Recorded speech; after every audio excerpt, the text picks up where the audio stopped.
એના મકાન ઉપર બોર્ડ માર્યો છે. ક્યાં છે મારી દીકરાની પત્ની, ક્યાં છે મારા સંતાનો?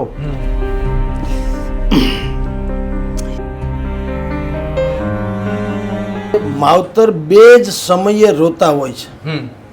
દીકરી ઘર છોડે અને દીકરો તર છોડે. એના વિશે હર્ષ સંઘવીએ જે કીધું, ગૃહમંત્રીશ્રીએ, મેં કીધું ને, આ રામબાણ ઈલાજ છે. એને એમ માને છે કે મારો દીકરો છે, એમ કરી અને એની બાજુમાં સૂવે છે.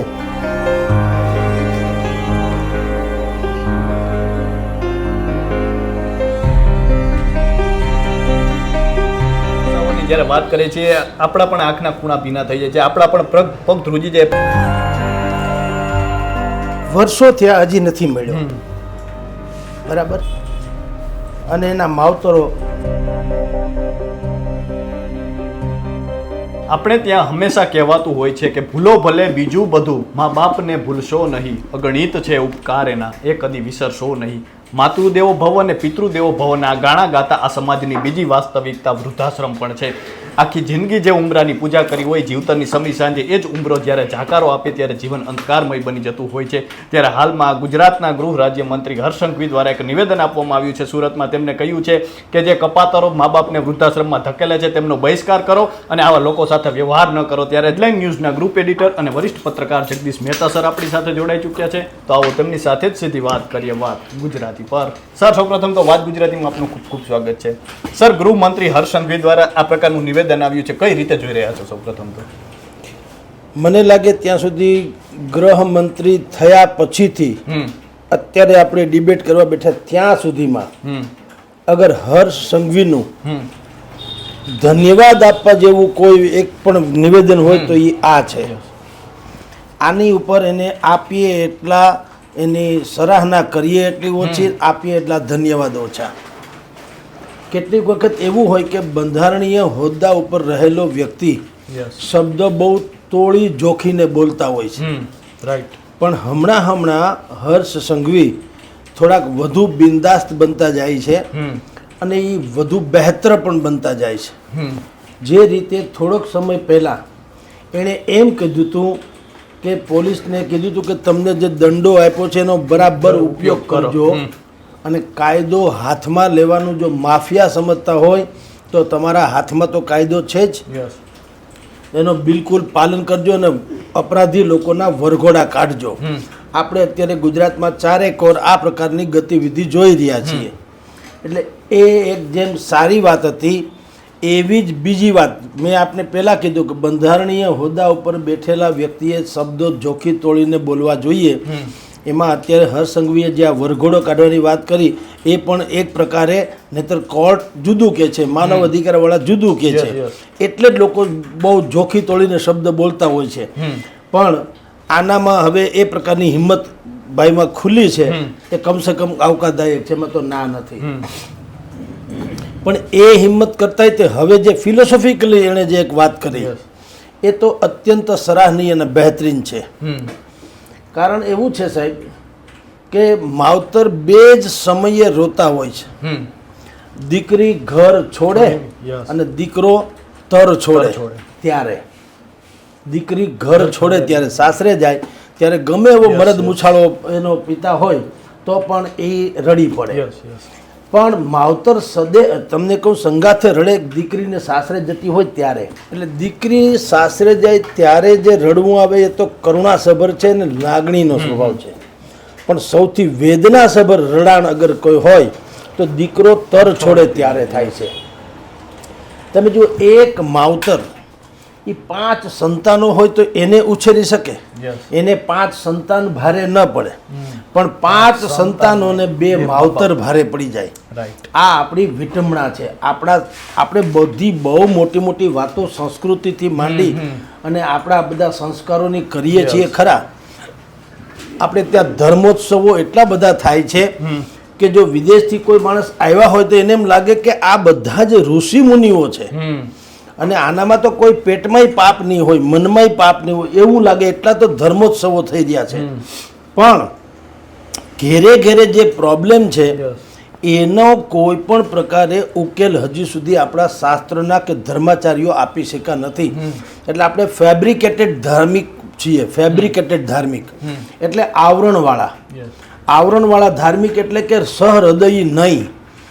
તમે એને હું રામકથા સાંભળવા જઈએ મોરારી બાપુની અથવા તો કોઈ પણ રામાયણકાર દ્વારા કહેવાતી રામકથા, એ રામાયણ સાંભળતી વખતે આમાંના મોટા ભાગના જેટલા શ્રોતાઓ હોય છે એ દશરથના બાણથી વિંધાયેલા શ્રવણના પ્રસંગમાં આંખોમાંથી પલપલિયા પાડે. એનો અર્થ એમ લાગે, આપણને લાગે કે આ બધા કેટલા કરુણાભીના લોકો છે. પણ એ જ સમયે જો કોઈ પણ વક્તા એમ પૂછે શ્રોતાઓમાંથી કે આમાંથી કેટલાના મા બાપ પોતે રાખે છે, પોતાના ઘરે રાખીને સેવા કરે છે, એ કયો, તો મને લાગે એ રડાણ એક પછીનો પાર્ટ 2 શરૂ થાય, જે વાસ્તવિક રુદન છે તે. એટલે મેં કીધું કે ધાર્મિક આપણે ત્યાં બહુ ધાર્મિક વિધિઓ બહુ થાય છે, પણ જે હકીકતે હોવું જોઈએ નથી. જેનો પડઘો ગુજરાત રાજ્યના ગૃહમંત્રી ભાઈ હર્ષ સંઘવીએ પાડ્યો, એણે બિલકુલ બહુ સારી વાત કરી. અને આમ જુઓ તો આ એનો રામબાણ ઈલાજ છે. આનાથી ઉત્તમ કોઈ ઈલાજ ન હોઈ શકે. કાયદો કાનૂન તો છે જ, કેન્દ્ર સરકારે પણ ભૂતકાળમાં કાયદો કરેલો છે, રાજ્ય સરકારે કર્યો છે. મા બાપને તમે નહીં સાચવો તો તમને સજા થશે. આજ સુધી કાળા કાગડાની સજા થઈ નથી. એ બધા કાયદા પોથીમાંના રીંગણા જેવા હોય છે, કારણ કે બધા એટલા બધા કોન્ટ્રોવર્સિયલ તમે નક્કી ન કરી શકો કે આમાં કોનો વાંક ને કોનો નહીં વગેરે વગેરે. અને મોટા ભાગના કેસમાં કોઈ રેર કેસને બાદ કરો તો માવતર કોઈ દી એના છોકરાની ભૂલ કાઢે નહીં. અને શિકાયત તો વળી ઓર દૂરની વાત છે, સહન કરી જાય પણ શિકાયત ન કરે. તમને કહું, એક ખાલી લોકોક્તિ છે, આ વાસ્તવિકતા નથી, પણ લાગણી કેવી હોય માવતરની કે એક કર્કશ પત્ની આવી, કર્કશ. એ પત્નીએ એના પતિને કીધું કે ભાઈ એક તો રોજ ઝઘડો થાય બિલકુલ, અને પતિ પત્નીનું એટલું બધું દાંપત્ય જીવન ખરડાઈ ગયું જેની સીમા નહીં. પતિએ કીધું ભાઈ કઈ રીતે મેળ પડે? એણે કીધું તારી માં જે છે એનું ડોકું વાઢી નાખ તો હું શાંતિથી રહું તારી સાથે. તો મેં કીધું આ જગતમાં મેં માતા ઘેલો માણસ બહુ ઓછો જોયો, પત્ની ઘેલા બહુ જોયા. કીધા ભેગું ઓલાએ કીધું કાંઈ વાંધો નહીં.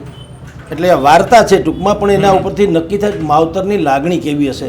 એણે એક ધારદાર હથિયારથી એની માનું સર કલમ કર્યું.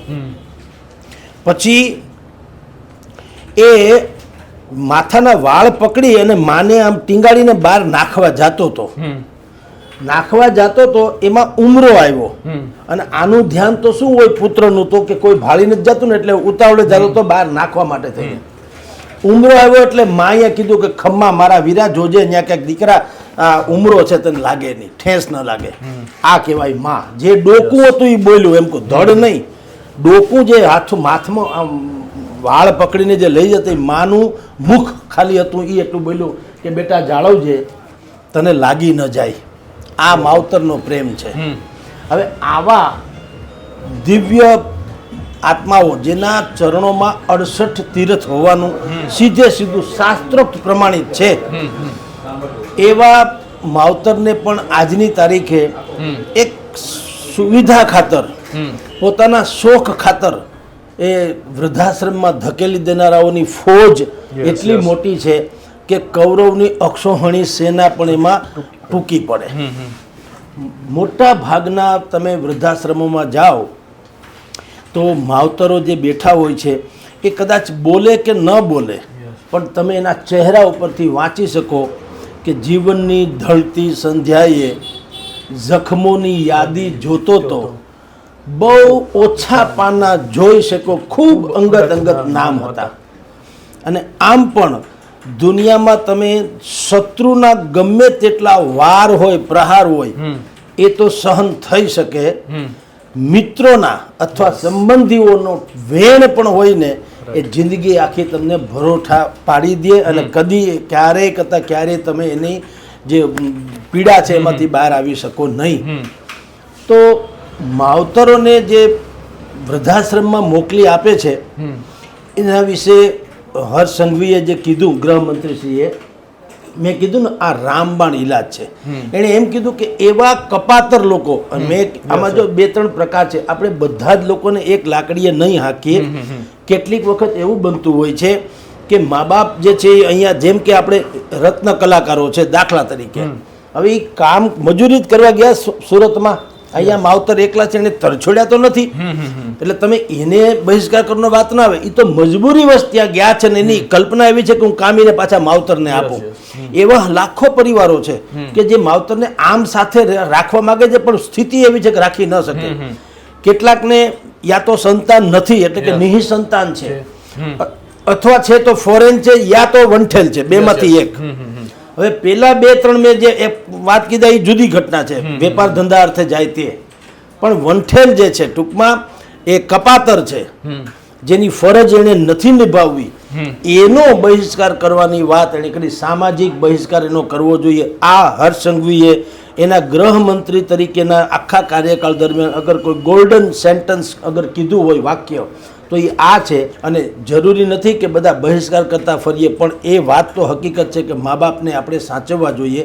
કારણ કે આપણે કહીએ છીએ તેમ કે 5 સંતાનો હોય કે 6 સંતાનો હોય, 2 માવતરને એ ભારે નથી પડતા, અને 6 સંતાનો પછી જ્યારે વારા કાઢે મા બાપના, આનાથી મોટી કોઈ ભીષણ કરુણાંતિકા હોઈ શકે જ નહીં. એ ભારત જેવા દેશમાં એ તો ઓર આપણે તો સંયુક્ત કુટુંબમાં રહેવા ટેવાયેલા. રામાયણ મહાભારત આપણા જે મહાન ગ્રંથો છે એ ધાર્મિક ગ્રંથો એ આપણને શું સૂચવે છે? સંયુક્ત કુટુંબમાં રહેવાનું, એકબીજા પ્રત્યે સમર્પિત ભાવ રાખવાનો, ત્યાગની ભાવના રાખવાની, વડીલોનો આદર કરવાનો, આ બધી જ સંભાવનાઓથી આપણે ઉછરેલી પેઢી છીએ. અને આપણે ત્યાં વૃદ્ધાશ્રમ રાખવા પડે યા બનાવવા પડે એ જ સૌથી મોટી વિપદા ગણી શકાય. એવામાં આખા ભર ઉનાળામાં જેમ એકાદ માવઠું થાય આપણને રૂડું લાગે, એમ આવી કર્કશ ભરેલા વાતાવરણમાં ભાઈ હર્ષ સંઘવીનું જે નિદાન છે એ વિધાન એ મીઠી વીરડી જેવું છે, કમસે કમ સરાહનીય તો ચોક્કસ છે. જી સર, આ તો આપણે વાત કરી હર્ષ સંઘવીના નિવેદનની, પણ સર આપણે મૂળમાંથી પણ આપણે જોઈએ તો સર અમે અનેક વખત અનેક વૃદ્ધાશ્રમની મુલાકાત લીધી છે. અશ્રુભીની આંખોએ વૃદ્ધોએ અમને કહ્યું છે કે જો કદાચ વૃદ્ધાશ્રમ ન હોત તો અમે જીવિત ન હોત. આ પ્રકારના પણ નિવેદનો આવ્યા છે. તો સર આને મૂળમાંથી કઈ રીતે ઘટાડી શકાય? અને સર આપણે જોઈએ તો એક આપણે રાજકોટમાં જ એક વ્યક્તિની વાત કરીએ, એક બાળક જે ખોવાઈ ગયો હતો અને તેમના માતા પિતા આજે પણ એને ગોતે છે. તો સર શું કહેશો એના લઈને? જુઓ, 2 પ્રકારની ઘટનાક્રમ છે ને 2 પ્રકારની સ્થિતિ છે. એક કાવ્યનો એક પ્રકાર છે, કાવ્યનો એને હાઇકુ નામનો પ્રકાર, બહુ ટૂંકા વાક્યોમાં આખી વાત કહી દેવાની. એક હાઇકુનો પ્રકારમાં એક પંક્તિ કોઈએ એવી મને આપેલી કે શું ખાશું હવે, શું ખાશું હવે, વવાય છે બંધાય છે આવાસો ખેત ધરામાં. શું ખાશું હવે, બંધાય છે આવાસો ખેત ધરામાં. જે ધરતીમાંથી અણમોલ પાક પેદા કરવાનો હોય છે એ ધરતીમાં કોન્ક્રીટના બધા જંગલો ઊભા થાય છે, મકાનો બની રહ્યા છે, બંધાય છે આવાસો, મકાનો ત્યાં બંધાય છે. હવે શું ખાશું હવે? એટલે મેં એને એક પ્રત્યુત્તર આપેલો, એ અહીંયા લાગુ પડે છે કે ક્યાં જશું હવે, ક્યાં જશું હવે, આપે છે ધમકીઓ સગા સંબંધીઓ. આ એનો જવાબ છે. તમે વિચાર કરો, અહીંયા મોહિલ મોરધરા નામનો એક દીકરાનું અપહરણ થઈ ગયું રાજકોટમાં. આજે વર્ષ થયા 15-20. હજી એની યાદમાં એના માવતરો ઝૂરે છે રાજકોટમાં. એ ઝૂરે છે એટલું જ નહીં, એ હતો જ્યારે 8 વર્ષનો દીકરો હતો ત્યારે એ ગુમ થઈ ગયેલો. આજની તારીખે રોજ એની માં એની પથારી સજાવે છે, એને એમ માને છે કે મારો દીકરો છે એમ કરી, અને એની બાજુમાં સૂવે છે.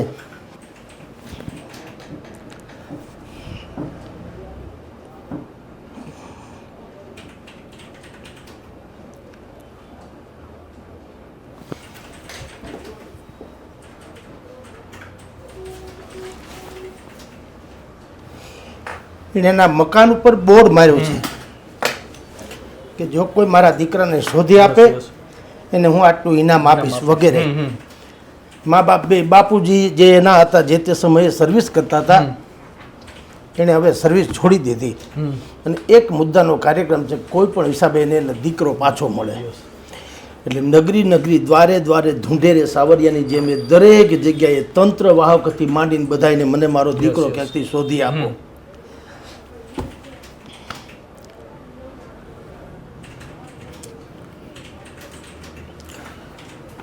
વર્ષો થયા હજી નથી મળ્યો, બરાબર. અને એના માવતરો આજની તારીખે તમને કહું છું, દીકરાનું તો જે થયું હશે તે થયું, ભગવાન એને ક્યાંક જ્યાં પણ હોય ત્યાં સલામત રાખે, પણ એના માવતર રોજ મરી રહ્યા છે, ધીરે ધીરે ધીરે રોજે રોજ મરી રહ્યા છે, જીવી નથી રહ્યા, રોજ મરી રહ્યા છે. આ થઈ છે માનવતાની ચરમસીમા અને વિયોગની પરાકાષ્ઠા. આવા માવતરો આપણી વચ્ચે વિદ્યમાન છે. અને એના જ કરતાં એનાથી તદ્દન વિપરીત રાજકોટમાં 2018ની સાલમાં ગાંધીગ્રામ વિસ્તારમાં એક પ્રોફેસર હતો સંદીપ નથવાણી કરીને. એ પ્રોફેસરે બ્રેઇન ડેડ એટલે એની માતાને એને બ્રેઇન ડેડ થઈ ગયેલા, ટૂંકમાં મગજની દુખાવો હતો, એ પોતાની મેળે ચાલી શકે એમ નહોતા, જીવતી લાશ જેવા હતા. પણ એ જ સમય હતો જ્યારે એના દીકરાએ એને સર્વશ્રેષ્ઠ રીતે એની સેવા કરવી જોઈતી હતી. કારણ કે હું ને તમે આપણે જ્યારે જન્મ લઈએ છીએ અને કમસે કમ 4, 5, 6 વર્ષના થઈએ કે 8 વર્ષના થઈએ ત્યાં સુધી આમ જુઓ તો આપણે બ્રેન ડેડ જેવા જ હોઈએ છીએ. આપણે પોતાની કોઈ ક્રિયા વ્યક્તિગત રીતે કરી શકતા નથી હોતા. એ જ મા બાપ છે જે આપણા મળમૂત્રથી સાફ કરવાથી માંડી અને તમારા દુઃખ સુખમાં દરેક પળે તમને શરદી થાય તો માને એમ થાય કે બામ લગાડી દઉં, હું બામ લગાડીને ભૂં, જેથી કરીને મારા દીકરાને શરદી ન થાય. તમે આટલી આવી કરુણાજનકને વિશ્વની ઉત્તમ પ્રકારની તમને કહું જગતની 33 કરોડ દેવતા તમે જે કહો છો, એ ભગવાને કીધું કે હું બધી જગ્યાએ પહોંચી ન શકું એટલે હું માનું નિર્માણ કરું છું. અને આમ પણ ભગવાને પણ જો ઈશ્વરે પણ ઈશ્વર બનવું હોય તો પહેલાં માનવ બનવું પડે, એટલે માના ખોળે અવતાર લે છે. યશોદાના ખોળ આપણે જાણીએ છીએ, એના ખોળે કૃષ્ણ જન્મા છે, કઈના આપણે કૌશલ્યાના ખોળે રામ જન્મા છે. તો એવી પરિસ્થિતિમાં સાહેબ આ પ્રોફેસર નથવાણી, સંદીપ નથવાણી રાજકોટમાં 2018માં એની હાલી ચાલી ન શકતી એવી માને રીતસર અગાસીમાં ચડાવીને લઈ જાય છે. માને ખબર નથી ક્યાં કોણ શું કામ લઈ જાય છે, બ્રેન ડેડ અવસ્થા હતી. અને પછી ટેરેસ ઉપર બેસાડે છે અને ત્યાંથી ધક્કો મારે છે અને એ માતાનું મૃત્યુ થઈ જાય છે. એક બીજો જ આવો કેસ 2000 હમણાં 24માં જ બનેલો આપની જાણ રાજકોટમાં જ.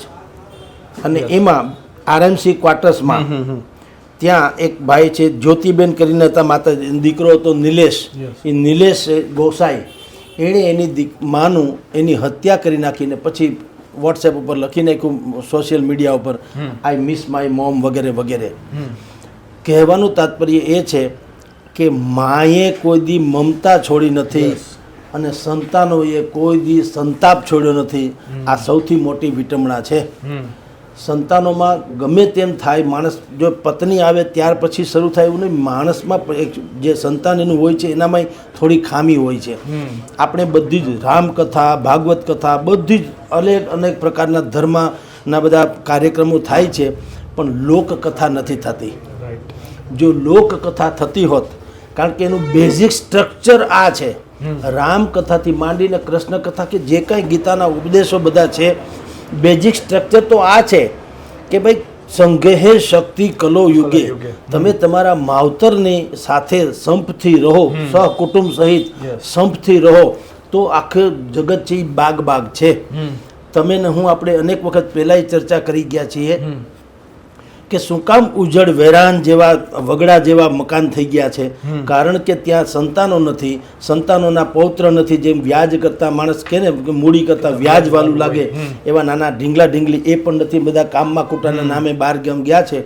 એટલે ગામડે સૌરાષ્ટ્રમાં પણ તમે જુઓ તો તમે જો 1 વીઘા 1માં ખેતર આવે એવું એનું ઘર હોવા છતાં એ મા બાપ જે છે એ બિચારા આમથી આમ આખા ઘરમાં કોકને શોધતા હોય એવું લાગે, ક્યાં છે મારો દીકરો, ક્યાં છે મારી દીકરાની પત્ની, ક્યાં છે મારા સંતાનો.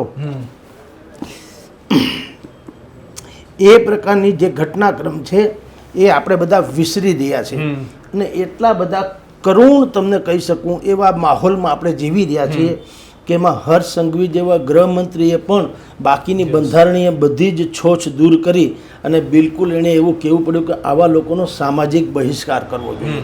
તો હું માનું છું કે એના હજારો પાપ હોય ને તોય ધોવાઈ જાય આવી એક વાત માત્રથી, એની ઉણપ હોય તો ઉણપ પણ એ જે છે એ બધી દૂર થઈ જાય આવા એક વેણ માત્રથી. એટલે હવે જ્યારે હર્ષ સંઘવી આવું બોલ્યા તો હવે પછીની જે જવાબદારી જે છે એ આપણા કથાકારો, ધર્માચાર્યો વગેરેની છે, સામાજિક અગ્રણીઓની છે. હમણાં ઉત્તર કે મધ્ય ગુજરાતમાં મેં એવું સાંભળેલું છે કે પાટીદાર સમાજે એવી દીકરીઓના સન્માન કર્યા હતા જેના સાસુ સસરા એની સાથે રહેતા હતા. તો હું માનું આવા કાર્યક્રમો સતત થવા જોઈએ. જે પુત્ર કે જે પુત્ર વધુ એ એના માતા પિતાને સાચવે અને જે સંતાનો એના માવતરને આ રીતે સાચવે, જે રીતે પોતે ઉછરીને મોટા થાય એવી રીતે એને દુઃખ ભૂલવાડી દે.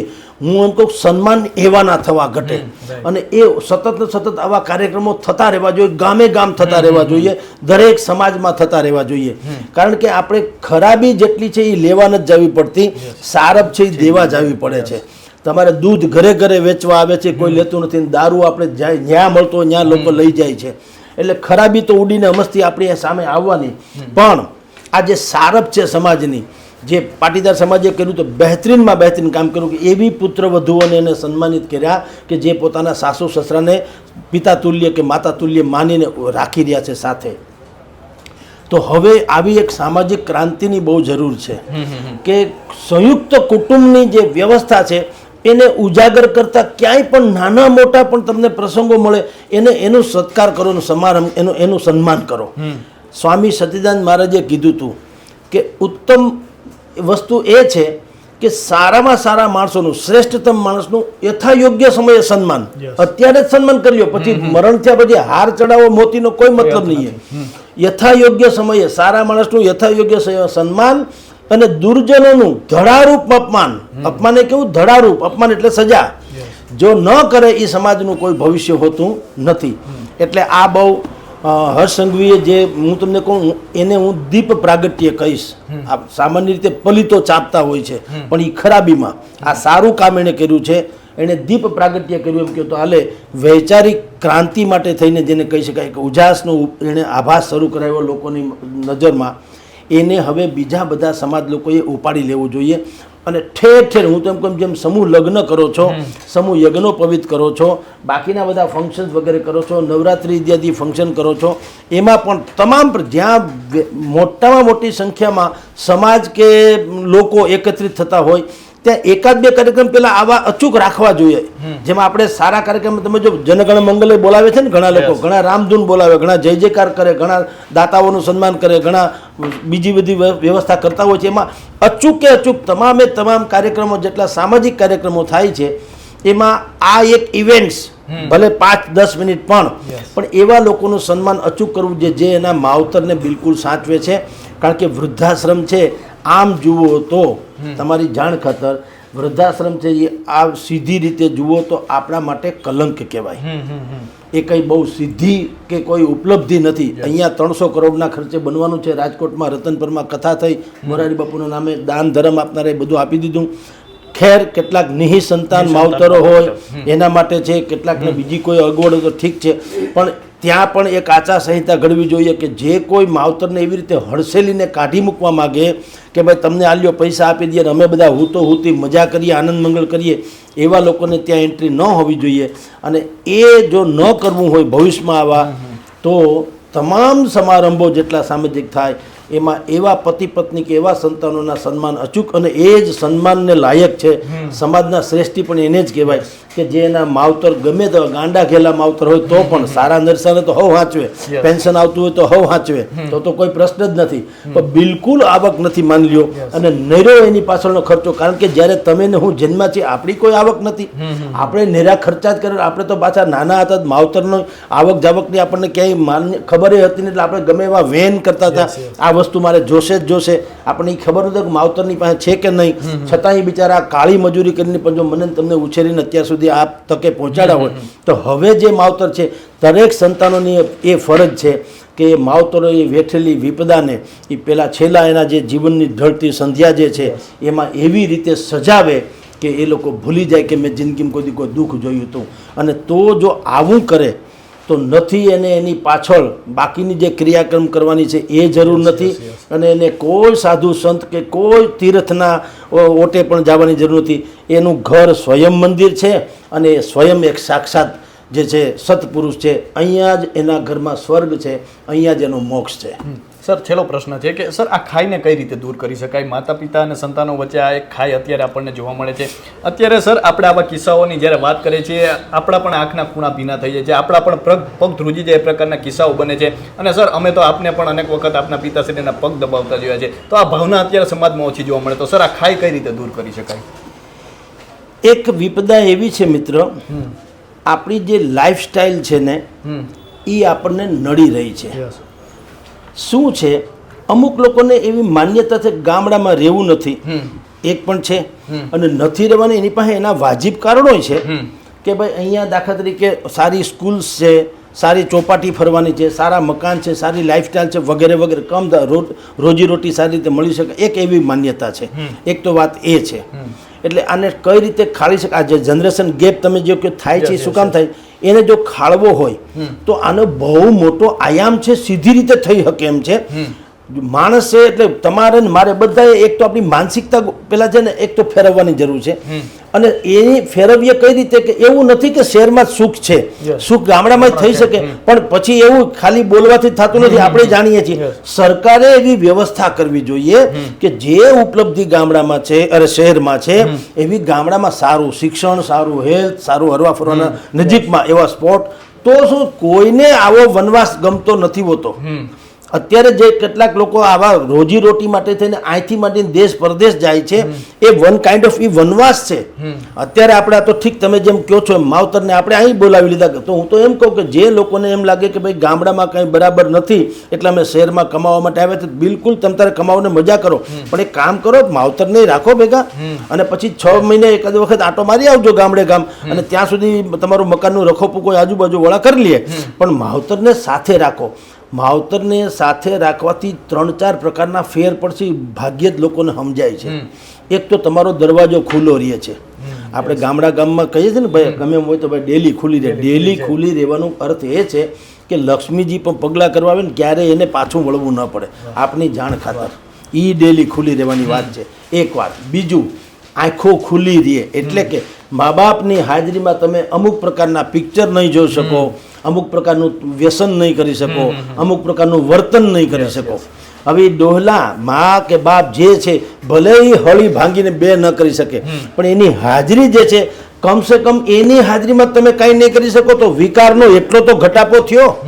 તમે મંદિરમાં બીડી નથી પીતા ને બૂટ હોતા નથી જઈ શકતા, તો એટલો તો સુધારો થયો. આ મંદિરો આપણે કહીએ છીએ ને શું હોય છે, તમને ભયંકર તરસ લાગી હોય, રણ જેવો વિસ્તાર હોય, ધરતી ફાટી ગઈ હોય, તમારા તળિયા દાજી ગયા હોય, એવી હાલતમાં હોય, તમે જોજો ત્યાં તમને ઝાડવું મળી જાય. ઝાડવું પાણી નથી આપવાનું, તમને છાંયો જ આપવાનો, પણ એ છાંયો આપે તમને પાણી કરતા વિશેષ લાગે, તમને પોરો ખાવાનું મળશે, તમારામાં એક ઉર્જાનો સંચાર થશે. હાશ અહીંયા અડધી કલાક બેસી લે, હવે 2 કિલોમીટર પાછું જવું છે તો વાંધો નહીં. હવે એને પાણી તો નથી આપ્યું પણ છાંયો આપ્યો તમને, તો ઘરના વડીલો છે એ આપણો વડલો છે, એ છાંયો છે, સંસ્કારનો છાંયો છે, તમને બગડતા અટકાવે. તમને પ્યાસ કે ભૂખ જેની પણ લાગી હોય એની પબ્લિસિટીથી માંડીને શોખથી માંડીને જેની પણ વ્યસનથી માંડી ને જે કાંઈ દુરાચારની તમને પ્યાસ કે ભૂખ લાગી છે, આ વડલો છે એ તમારી છે એ તમને અટકાવશે કમસે કમ. એટલે ડેલી ખુલ્લી રહી એટલે મેં કીધું લક્ષ્મીના પાવન પગલાં થાય. અને માવતર તમારી સામે આંખ ખુલી રહી એટલે તમને બિલકુલ દેખતા અંધાપો ન આવે. આ બધા જે વ્યસનથી માંડીને ખરાબી છે ને એ દેખતો અંધાપો છે. તમને ખબર જ છે કે તમાકુ ખાવાથી તમારું શરીર બગડવાનું છે, પણ તમે એકલા છો તો ખાઈ લેશો. તમને ખબર જ છે કે દુરાચાર કરવાથી અંતે તો પાછું નુકસાન જ થવાનું છે, પણ કારણ કે તમને એકાંત મળ્યું છે એટલે તમે એ કરી લેશો.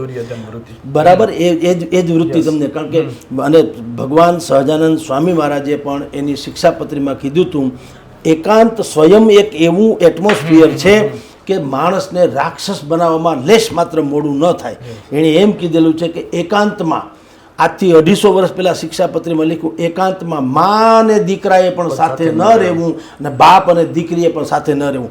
જ્યારે આવો વિકારની વિચાર કરવો પણ પાપ ગણાતું હતું ત્યારે એણે આ લકીર ખેંચી એમ કહો તો હાલે. તો વિચાર કરો કેવા દુરંદેશી હશે એ લોકો. અને અત્યારે તો આપણે કળિયુગમાં જોઈએ જ છીએ આવી બધી ઘટનાક્રમ જોઈએ જ છીએ, આવું બધું બનતું હોય એવું. એટલે માવતરનું હોવું એક તો મેં 2-3 વસ્તુ તમને કીધી તેમ એવું છે.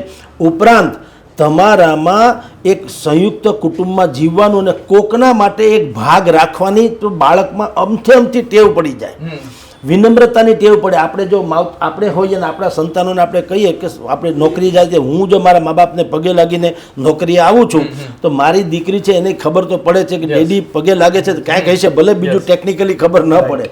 તો હવે એ પણ સ્કૂલે જાય છે તો એ કે દાદા જય શ્રી કૃષ્ણ, શું કામ કે ડેડી કરે છે, ખબર નથી શું છે એ ભલે, પણ એ પગે લાગીને જાય છે. તો હું કહું કે માવતરના હોવાથી આટલો ફેર પડે. એક તો બાળક ઝૂકતા શીખે, વિનમ્રતા શીખે. પછી આપણે કાંઈ પણ ફ્રૂટ્સ વગેરે લઈ જઈએ, છોકરા માટે જ લઈ જતા હોઈએ, પણ આપણે પણ દીકરાને કહીએ બેટા તને જેમ આ બધું નવી ચીજવસ્તુ ખાવી ગમતી હોય છે, દાદાને પણ ગમતી હોય છે, તારા ને દાદા બે માટે અમે લઈ આવ્યા છીએ. એટલે એ પોતાના માટે સુધારે તો એ દાદાને પણ આપ્યા વગર ખાય જ નહીં. આ જે છે એટલે વડીલોનું ઘરમાં હોવું જે છે એ આખું તમને કહું ને જેને પેકેજ કહી શકાય. આમ ઘરના બધાય ખૂણા છે, મકાન જેવું મકાનમાં આમ કાંઈ ફેર નથી, ત્યાં મળદા છે ને જીવતા માણસ છે. ફેર કેટલો છે કે આના એક પણ ખૂણે ક્યાંય તમને કણસતો અવાજ આવે તો આખું ઘર કરમાઈ જાય, એનું નામ ઘર. એક ખૂણાનો તમારે કણસતો અવાજ, કોક હાજુ માંદું છે ઘરનો એક સભ્ય, તો ચારે દિવાલને કંઈક એમ લાગે કે કરમાઈ જાય એવું જો એનો અહેસાસ થાય તો માનવું કે ઘર છે. એટલે આ જો ખાઈ દૂર કરવી હોય, તમે જેમ કે જનરેશન ગેપ વાળી, તો પહેલી વાત તો એ કે સ્થાનિક જગ્યાએ રોજગારી મળે તો મોટા ભાગની સમસ્યા હલ થઈ જાય, પહેલી વાત. બીજી વાત કે જે પતિ પત્ની થાય, યંગસ્ટર્સ જે લોકો છે એને મોટા ભાગના લોકો શું કામ જુદા પડી જાય ખબર છે? એને જે તે સમયે ધારો કે નવા લગ્ન કરે, નવા એના માની લો કે વ્યભિચાર થયું, અવરો જવરો થાય, એને વડીલો છે ને નડતા હોય એવું લાગે, કારણ કે એને એકાંત જોઈએ છે રોમાન્સ માટે. ને એને એમ થાય છે કે નાનું એવું ઘર છે, દાદા બેઠા હોય એટલે અમુક મર્યાદા તો પાળવી જ પડે, મા બેઠા છે મર્યાદા પાળવી પડે. આ બિલકુલ અંડરલાઈન કરવા જેવી ઘટના છે સાહેબ. ભાગ્યે જ લોકો સમજે છે, કોઈને દવલા માવતર આમ નથી હોતા. પણ હવે એક પરિસ્થિતિ એવું છે કે ભાઈ તમે તમારી પત્ની સાથે બેઠા હોય કે પ્રિયાંશી સાથે બેઠા હોય તો ન્યા દંડાવાળી થાય છે અને ડખો થાય છે. આપણો સમાજ પાછો એવો છે. હવે એ વ્યક્તિ કે એ બાળક કે એ યુવાન જે માણસ આવી રીતે કાં એની પ્રેયસી સાથે ને કાં પ્રેમિકા સાથે ને કાં પત્ની સાથે એને એની લાઈફ ગુજારવી તો કરવું શું? ઘર પણ નાનું છે, એક રૂમ રહોડાનું હોય તો બાપા તો બેઠા જ હોય કે માડી તો બેઠા જ હોય, માડી ને બાપા બેઠા હોય તો બીજી અમુક પ્રકારની આશકલાઈ સારી નથી હોતી. પણ એક તો પ્રાકૃતિક વાત છે કે દરેકને થોડીક મીઠી મસ્કરી કરવી ગમતી હોય, પત્ની સાથે થોડીક હેલો આઈ કરવાનું ગમતું હોય, એ તો સંભવ નથી, મર્યાદામાં જ રહેવું પડે ને. આ તો આપણે છે, બાકી તો અમુક તો મલાજા વાળો એવા બધા આપણા પરિવારો છે કે એ લાજ કાઢવાનું હોય છે, અમુક પ્રકારે તો હલવા તલન નથી હોતું, બધી પ્રકારની. તો એ બધાને કારણે શું થાય છે, આવનારી બાઈને તો એ સાસુ સસરા છે, આને જે યુવાન છે એના એ મા અને બાપ છે, પેલાને તો કઈ છે નહીં, એને તો સાસુ સર. એટલે એ શું કહે છે કે ભાઈ નથી મજા આવતી, કાં આપણે હાલો બહાર વહી જાય. બહાર એટલા માટે જાય છે કે એને એકાંત મળી જાય ને છૂટ મળી જાય. એટલે સ્થાનિક જગ્યાએ રોજગારી મળે, પછી સારી આ સુવિધામાં આનો સુવિધા તો સંભવ નથી. એનો શું થાય, એનું ઘડતર માનસિકતા મેં કીધું ને બદલાવાની, કે ભલા માણસ મોજશોખ કરવા માટે થઈને કોઈ સમય ઓછો નથી, માવતરની સેવા કરવાનો સમય બહુ ઓછો છે. હવે જીવતા 5-10 વર્ષથી ભગવાન એના દરેકને 100 વર્ષના કરે, પણ તમારી ફરજ છે તમે અદા કરી લ્યો તો તમારું જીવન, તમારું મોક્ષ અહીંયા મળી જાય, ક્યાંય જવાની જરૂર નથી. એ માનસિકતા પર બદલાવાની જરૂર છે. જો આટલું શ્રેષ્ઠ થઈ જાય તો હર સંઘવીએ જે છે આવા આદેશો કરવા ન પડે કે આનો સામાજિક બહિષ્કાર કરો. હું તો કહું દરેક માણસ એવા માતા પિતાને સાચવે કે આખો સમાજ છે ને એનો સ્વીકાર કરે, આ ઘટનાનો સામાજિક બહિષ્કાર નહીં, સ્વીકાર કરે. એવું ઠેર ઠેર આવા બધા લોકોના સન્માન થતા ઘટે તો એ પ્રેરણાની વાત જે છે ને એ આખું ખળખળ વહેશે અને ઠેઠ સુધી પહોંચી જશે. સર, કદાચ આ સંવાદ સાંભળીને અનેક લોકોના આંખોના ખૂણા ભીના થઈ ગયા હશે ને પ્રત્યેક હૃદયમાં કદાચ આ સંવાદ સાંભળીને એક સંવેદના જાગશે. સર, આપનો કિંમતી સમય આપો બદલ ખૂબ ખૂબ આભાર. તો આ હતા હેડલાઇન ન્યૂઝના ગ્રુપ એડિટર અને વરિષ્ઠ પત્રકાર જગદીશ મહેતા. સરે માતા પિતાને લઈને, વૃદ્ધાશ્રમને લઈને જે વાતો કરી, અનેક લોકો છે તે આજે આ સાંભળીને કદાચ એ પાયો છે તે કેળવી શકશે. તો અત્યારે બસ આટલું જ. ફરી મળતા રહીશું વાત ગુજરાતી પર.